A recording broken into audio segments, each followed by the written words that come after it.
Abayizi bagamba nti kino bakisalawo oluvannyuma lw'okwongezaayo okuggulawo ettendekero lino emirundi egiwerera ddala. Abayizi basazeewo okukumba okuviira ddala ku wankaaki wa setendekero ono okutuukira ddala ku kitebe kya minisitule y'ebyenjigiriza basobole okwewulirira bo bennyini ekiva eri minisita w'ebyenjigiriza Janet Museveni. Simon Wanyera akiikirira abayizi ku kakiiko akakulemberamu abaana ng'ono eyakulembeddemu okwekalakaasa kuno agamba nti okwekalakaasa tekujja kukoma okutuuka nga setendekero ono aguddwawo. Twaorganizinze okwekalakaasa okw'emirembe nga twagala gavumenti n'administration batugulire university tusome.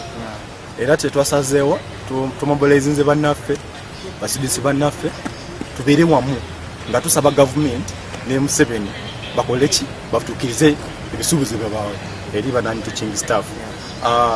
Wanyera yongedde n'ategeeza nti gavumenti etuukirize ebisuubizo byayo ku setendekero ono nga bwe yasuubiza. Ono era alaze obwennyamivu bwa banne n'agamba nti bangi ku bayizi kati bapangisa mu kikoni n'akulabye n'ebifo ebirinanyeewo okusobola okufuna we basula anti ebisulo ku setendekero ono biggale ne gye buli eno. Yongerayo ne kampeni yaffe eno paka nga university bagigudde tukoyo obeere waka twagala kusoma. University nga Kyambogo baziggulawo dda naye lwaki Makerere ekyali nzigale? University esinga obunene lwaki nzigale? So tusaba gavumenti ewulize omulanga gwaffe kuba bwe batagula university eno tugenda kweyongerayo ne kampeni yaffe tugenda kwekalakaasa paka university nga bagigudde. Uganda Makerere okukola eringa abaganye ensi yonna okusoma. Wabula nga ebyo byonna bigenda mu maaso ebyokwerinda byongedde okunywezebwa ku setendekero olw'ebikolwa ebisuubirwa okuva mu bayizi nga bwe kibadde ku nkya ya leero.